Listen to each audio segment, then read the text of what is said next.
Her words hit me like a slap in the dark. She's just a burden, dead weight. I froze in the hallway, the night air suddenly colder than before. I had only tiptoed out for a glass of water, walking quietly in my slippers, so I wouldn't wake anyone. Carol didn't know I was standing there. She thought I was still asleep in the guest room, where I'd been staying ever since Charles passed 3 months ago. "Mom's completely lost without Dad," she said to someone on the other end of her phone call. "It's like she doesn't know how to live without him telling her what to do." I pressed my back to the wall, my heart hammering inside my chest. Is that what she really thought of me? Just a helpless, worn-out woman? The same mother who once patched up her scraped knees, who stayed awake during every fever, who worked 2 jobs to pay her way through college? I know, Carol sighed into the phone, but my business is at a crucial stage right now. I can't babysit her while I'm trying to land the Henderson account. I didn't wait to hear the rest. I slipped back to the guest room and sat down on the bed. My temporary bed in the house I'd helped Carol buy, using money from my retirement savings when she was just getting started. Dead weight. The words wouldn't stop ringing in my ears. My few things around the room suddenly looked like accusations instead of belongings. How had I ended up here? This version of myself. Charles and I had been married for 45 years. When cancer took him, it felt like someone had torn away a part of my soul. But had I truly just been an extension of him all that time? Was there nothing left of me without him? I didn't sleep that night. Instead, I packed up my suitcase quietly, gathering what little was still mine. Old photos of me and Charles, the pearl earrings he gave me on our 30th anniversary, Carol's childhood drawings I'd kept safe all these years. As dawn crept in, I made one final cup of tea in the kitchen. The sunlight caught on my wedding ring as I stirred in a spoonful of honey. It had grown loose on my finger since Charles died. I slipped it off and left it in a tiny porcelain teacup on the counter, the same one Carol had once used when she played tea party with her dolls. She used to beam with pride as she poured pretend tea and told them wild stories of all the adventures they'd have together. What had happened to that little girl who once adored me so much? I left a small note next to the cup. "I won't be a burden anymore. I love you, Mom." Then I closed the front door behind me without making a sound. I didn't look back. I rolled my suitcase down the quiet street with $4,300 in savings, my Social Security, and a whole lifetime of skills that Charles never really gave me credit for.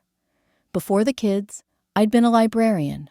Afterward, I'd worked as a bookkeeper for a small business while raising Carol and her brother, Michael. But Charles always dismissed those as side jobs, not real work, not like his bank manager title. That morning, I had no destination. I just knew I had to rediscover the woman I used to be.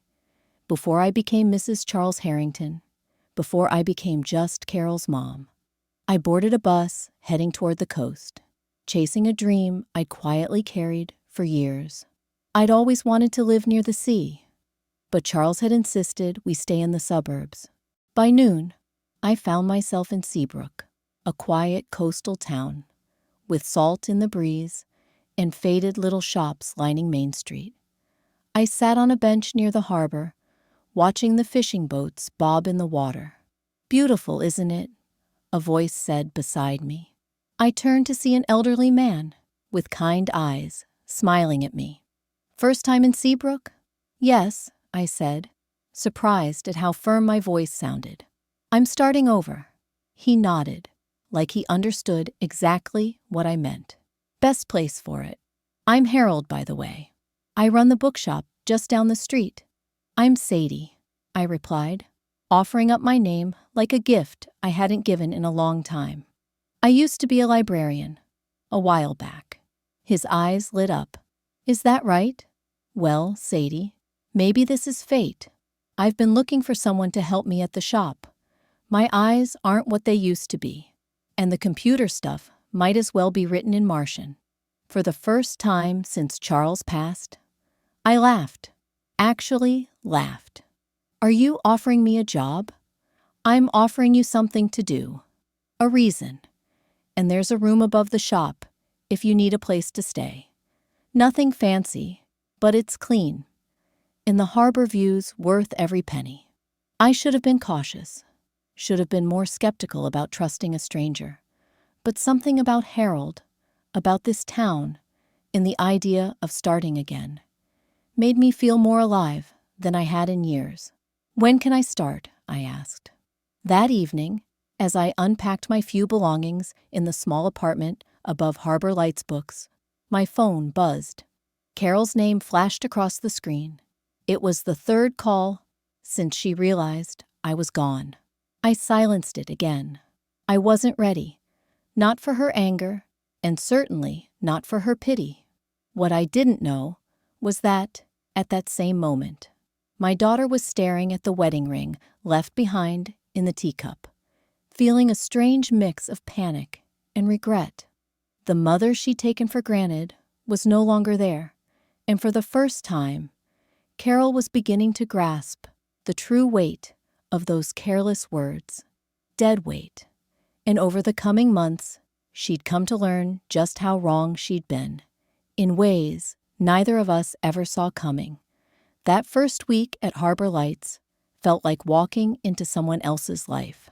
Harold was patient while I got the hang of the inventory system and met the local regulars. By the second week, I'd reorganized the children's section and set up a cozy reading nook with cushions I'd sewn from fabric scraps at the local craft store. You've got the magic touch, Harold said one afternoon, as we watched a young mom reading to her toddler in the new corner. Haven't seen this many kids in here since. Ever. I smiled, a quiet warmth settling in my chest. And it had nothing to do with being a wife or a mother. This was mine. Sadie, the bookseller. My phone kept buzzing with calls and messages from Carol, but I wasn't ready to answer just yet. I only ever replied with short messages. I'm safe. I just need time. Please respect that. After about 2 weeks, her calls stopped coming. My son Michael, who lives out in Seattle with his family, understood better. He called just once to check in and make sure I was okay, then gave me the space I asked for. You've earned the right to rediscover yourself, Mom, he told me. Just promise me you'll come visit the grandkids when you're ready. As September faded into October, I found a rhythm in Seabrook. I spent my mornings in the bookshop, afternoons wandering the town or helping Harold with bookkeeping, and my evenings on the little balcony, watching the sky melt into the sea. I even started a Saturday morning reading hour for kids. It became surprisingly popular. Then one rainy Tuesday, I was putting away new books when the bell above the door rang. A woman about Carol's age stepped in, shaking the rain off her umbrella. Hi, she said as she approached. I'm Diana, the elementary school principal. Harold mentioned you used to be a librarian. 2 hours later, I left the school with a volunteer position helping children who struggled with reading, 3 afternoons a week. As I walked back to the shop, the rain easing up, I realized I hadn't thought about Carol or Charles all day. The pain hadn't vanished, but it had softened. No longer the sharp stab of fresh grief, just a quiet ache. You're blooming, Harold told me one evening as we locked up the shop, like one of those flowers that only needs a drop of rain to spring back to life. I laughed, but deep down, I knew he was right. I was starting to find pieces of myself again. Some I thought had disappeared forever, and others I didn't even know were there, hidden beneath years of being what everyone else needed. Then came the call that changed everything. I was curled up, reading in bed, when my phone rang. A number I didn't recognize. For some reason, I picked it up. Mrs. Harrington? a woman's voice asked. Yes, I answered, the name feeling foreign after months of simply being Sadie. This is Elaine Winters, Carol's business partner. I wasn't sure if I should call, but I'm worried about Carol. She's not doing well. My heart clenched. What kind of not well? She's falling apart. We lost the Henderson account. She missed key meetings. She's distracted, overwhelmed, and there are whispers that her husband, Mark, might be seeing someone else. I closed my eyes, emotions flooding in, a mix of concern, and if I'm honest, a flicker of validation. I wasn't proud of that. Thank you for letting me know, I said. But Carol made it clear I wasn't welcome in her life. Elaine hesitated. She didn't say that directly. She's too proud. But Mrs. Harrington, she's drowning. That night, I couldn't sleep. I sat on my balcony, watching the moon shimmer over the harbor. Was I being heartless? Or was this a hard lesson Carol needed to go through on her own? The next morning, I found Harold knee-deep in boxes of new books. I need to take a few days, I said quietly. It's a family emergency. He nodded, asking no questions. The shop will manage. Do what you need to do. As the bus rolled out of Seabrook and familiar suburban landmarks came back into view, I felt myself shrinking again. Was I making a mistake? Would Carol see me coming back as a weakness, as proof that I couldn't stay on my own? But when I got to her house, the same one that had never truly felt like home, I knew right away something was off. The front yard was overgrown, and newspapers were stacked by the door. I rang the bell 3 times before hearing slow, hesitant footsteps inside. The woman who opened the door hardly looked like my daughter. Carol's usually polished hair was limp, her face pale, with deep circles under red, tired eyes. "Mom," she whispered, like she was seeing a ghost. "Can I come in?" I asked softly. Inside, the house was a mess. Dishes filled the sink, clothes were everywhere, and a thin layer of dust coated the corners. My perfectionist daughter, who used to color-code her spice rack, was clearly falling apart. "Mark left last month," Carol said as we sat at the kitchen table, the same one where I'd left my wedding ring. "Said he needed space.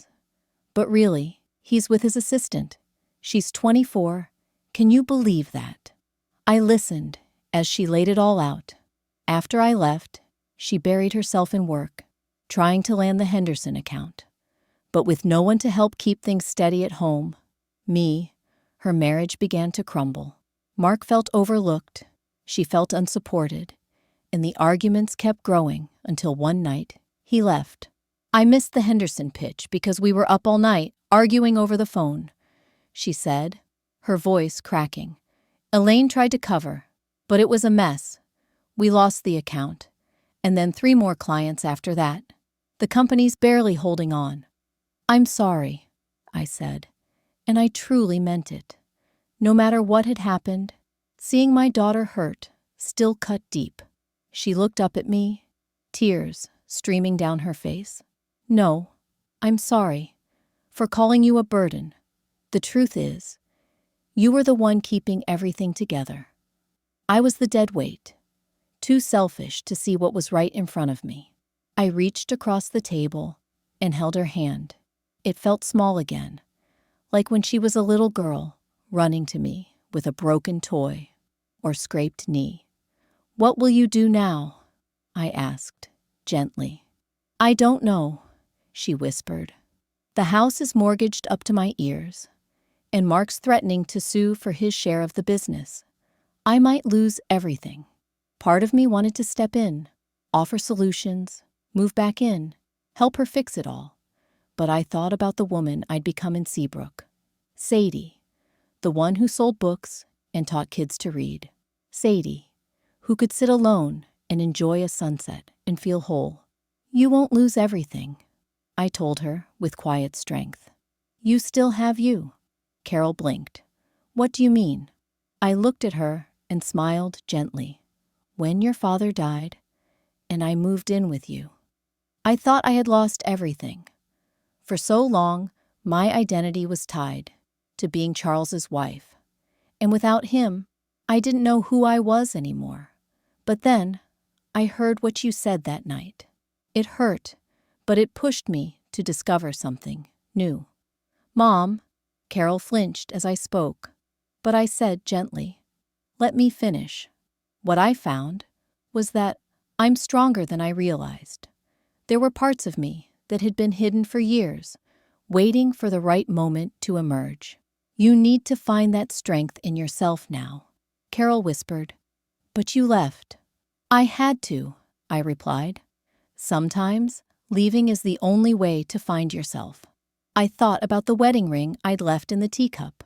That was when I realized, sometimes, walking away is the only way to understand who you really are. As darkness settled, we talked openly in a way we hadn't for years. I shared my time in Seabrook with Harold, the bookshop, and the children I taught to read. She listened, the spark in her eyes growing brighter. You sound happy, she said, surprised. I am, I replied. But that doesn't mean I stopped loving you. What Carol didn't know was that Mark wasn't just having an affair.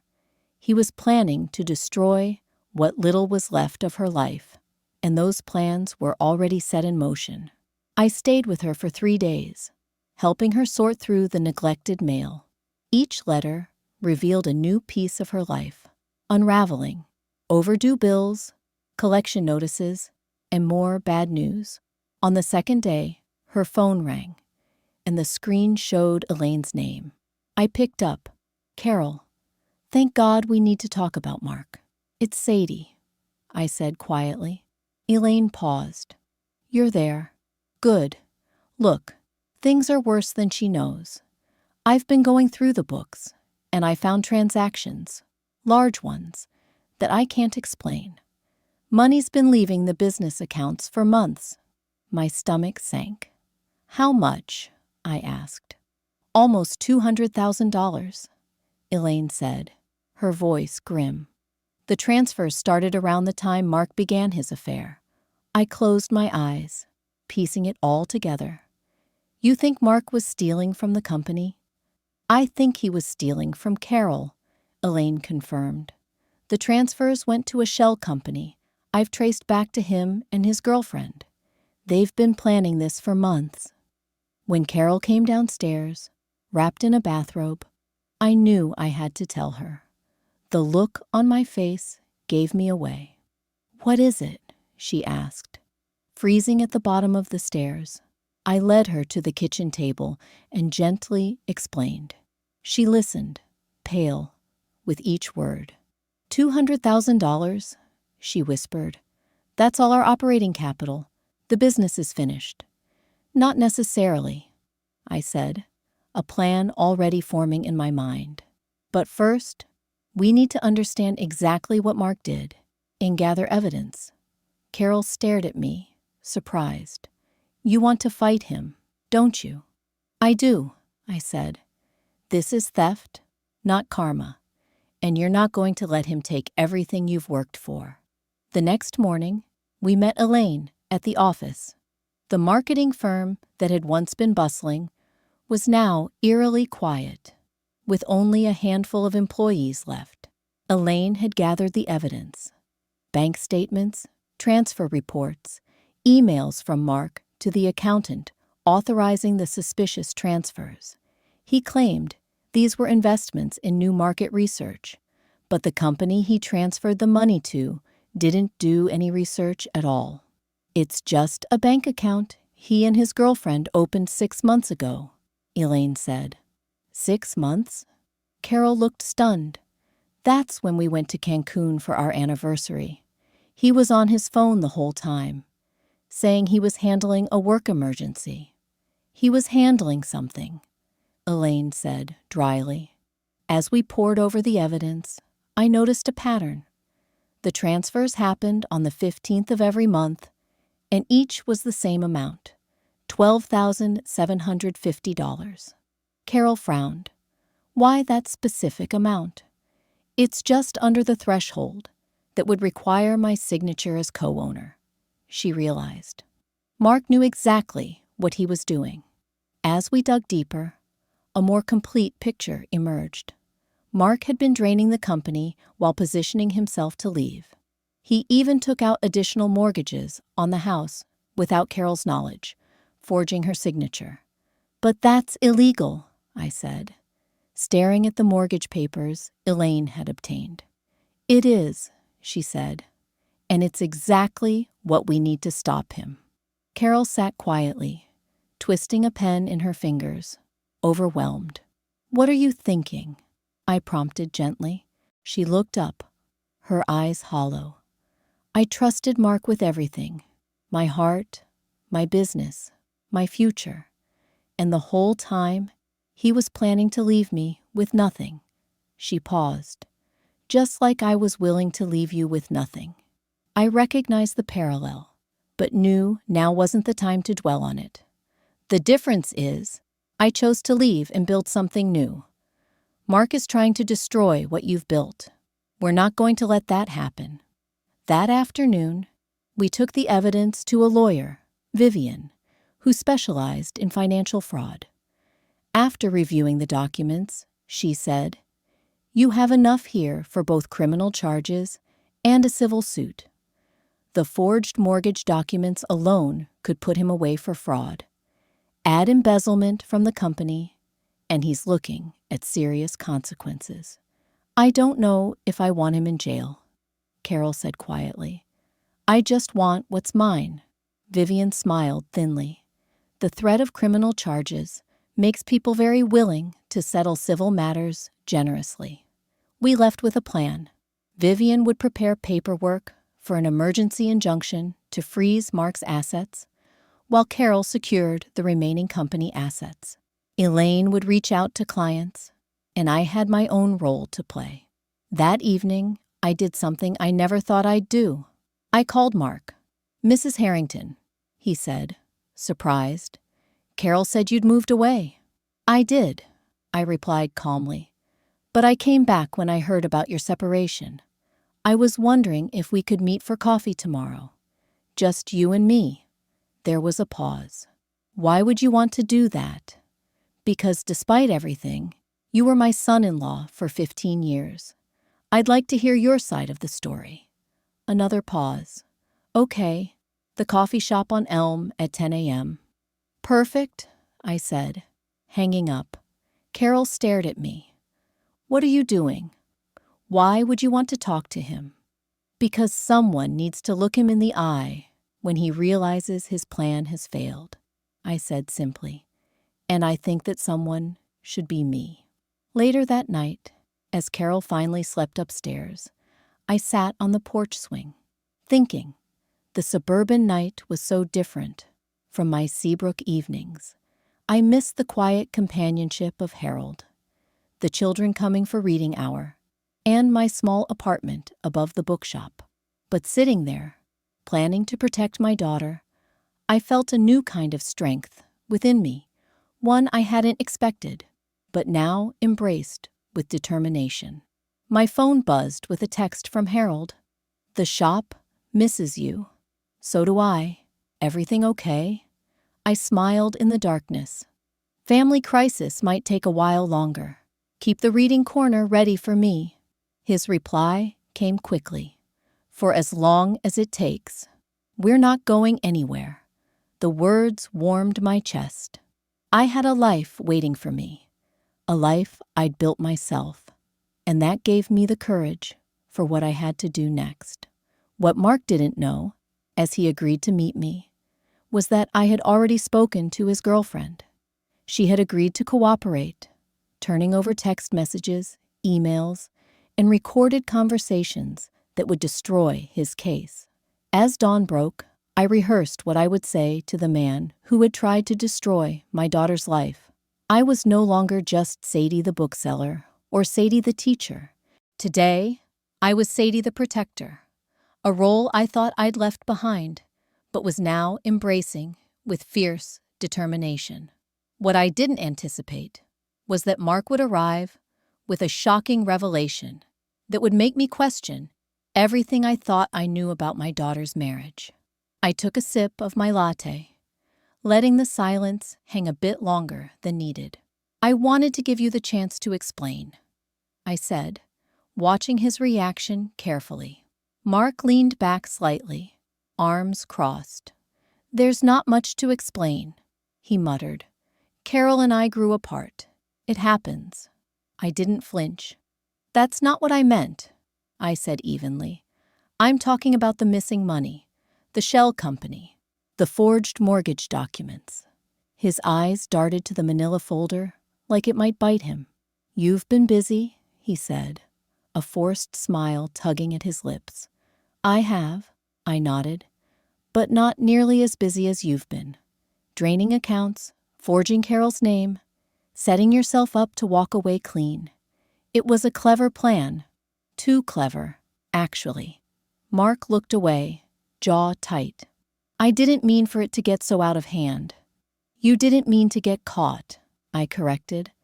"There's a difference." He said nothing, but the look in his eyes was pure calculation, like he was trying to figure out what I knew, how much leverage I had. I opened the folder slowly, deliberately, revealing the printed emails, bank statements, screenshots of text messages, all from his girlfriend. "Where did you get all that?" he asked, voice tight. "I spoke to her last night," I said. "Turns out she wasn't too eager to go down with you. She gave me everything." He swallowed hard, shoulders sagging for just a moment before the mask came back. "So, what do you want from me? Money?" I leaned in slightly. "We want what's fair. Carol gets her share of the business, the house, and enough to rebuild what you tried to destroy. In exchange, we hold off on criminal charges. But if you resist, we go to court, and I promise you, the DA will be very interested in all of this." Mark stared at the papers, lips pressed tight. "You think you can scare me into giving up everything?" "I don't have to scare you," I said softly. "The truth does that all by itself." He was quiet for a long time. Then, slowly, he nodded. "I'll talk to my lawyer." "You do that," I said, standing.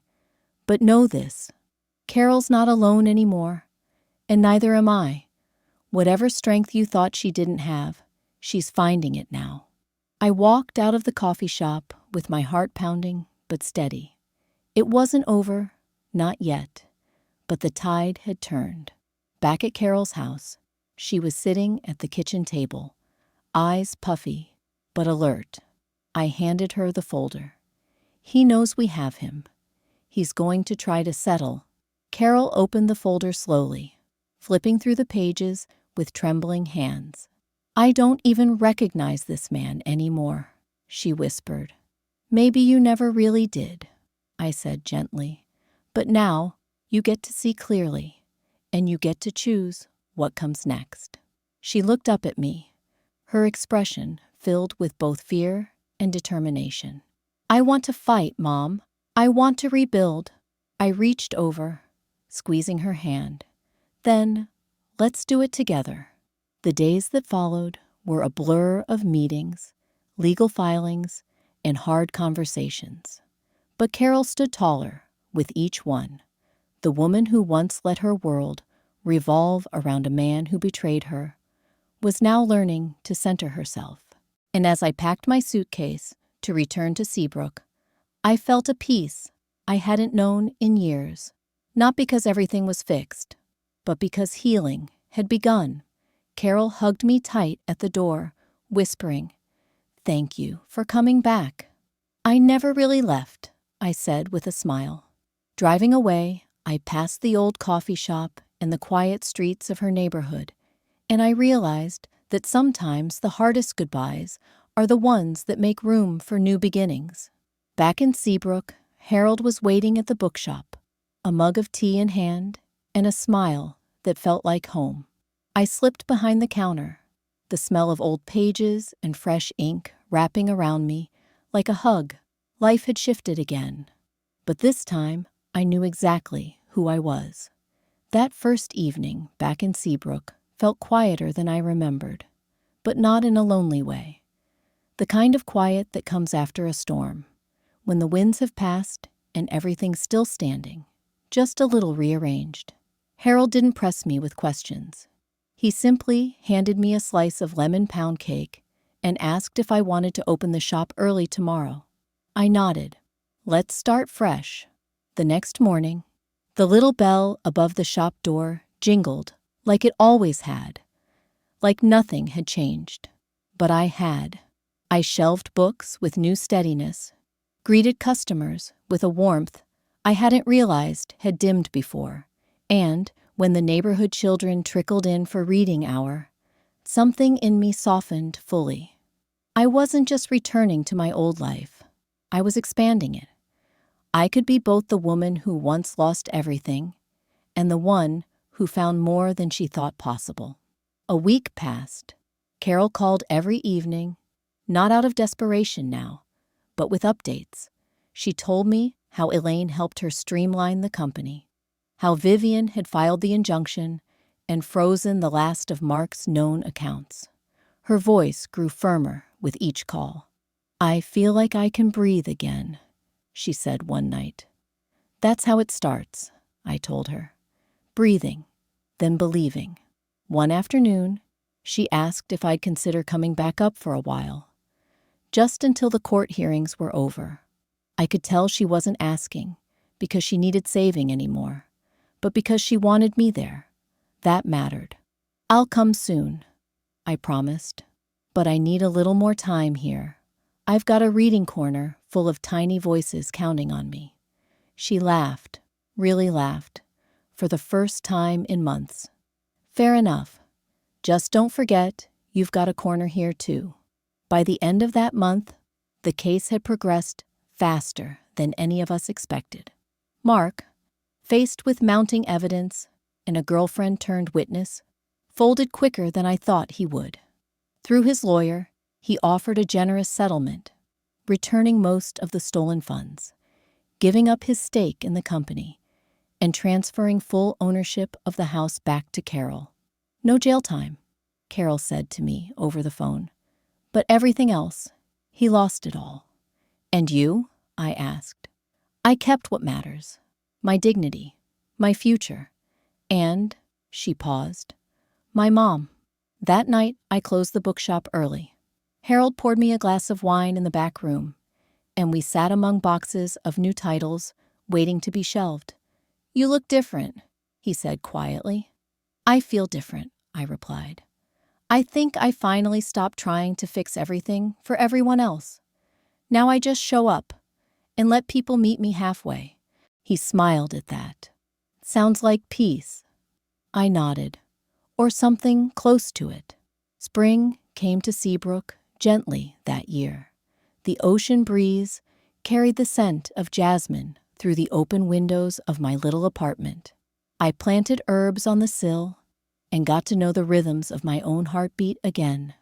Carol visited in early April, her face brighter, her steps lighter. We walked along the beach and talked about everything and nothing. She didn't flinch when we passed a couple holding hands, or when someone mentioned Mark in passing. I'm not broken, she said, watching the waves. No, I agreed. You're becoming. And as the sun dipped behind the horizon, casting long golden shadows across the water, I realized something simple but profound. The most powerful healing often begins not with answers, but with honesty, with standing in the wreckage, taking a breath, and saying, "This is not the end. It never was." The following weekend, Carol and I stood side by side in the garden behind her house, the house that was finally, truly hers again. She was pulling weeds. I was replanting lavender. We worked in companionable silence, like two women who had walked through fire and come out shaped, but not scorched. After a while, she straightened up and looked at me. Do you think people really change? I paused. pushing a clump of soil into place. I think people reveal themselves. Sometimes it takes a while. Sometimes it takes losing everything to find who they really are. She nodded thoughtfully, brushing dirt from her hands. I was so afraid of being alone. You weren't, I said quietly. You were just afraid to stop pretending everything was okay. She looked at me then, really looked. And you? Are you happy back in Seabrook? I am, I answered honestly. It's not the life I planned, but it's the life I chose. That night, after dinner, and one too many slices of pie, Carol walked me to the door. We hugged longer than usual. There was no rush in it, no desperation, just a mother and daughter standing in the calm after the chaos. Thank you, she whispered, not just for helping me, but for walking away when I needed to learn to stand. I smiled, brushing her hair from her face like I used to when she was small. Sometimes love doesn't mean holding on. It means letting go until they're ready to reach back. She didn't say anything, but her eyes did. When I returned to Seabrook, Harold was waiting at the station, leaning against his car with 2 coffees and a bouquet of tulips. You came back, he said. I told you I would. We drove in easy silence, the windows down, the scent of salt and spring mixing in the breeze. Back at the shop, the children were already gathered by the reading corner. Their faces lit up when they saw me, and I felt something settle in my chest. An anchoring, a return. As I opened the day's story, I caught Harold watching me from the register, the smallest smile tugging at his lips. I smiled back. This was my story now. Not the one where I was someone's wife, or someone's mother clinging to an identity long faded. This was the chapter where I chose myself, without apology, where I gave love without losing my own footing, where I stood quietly strong.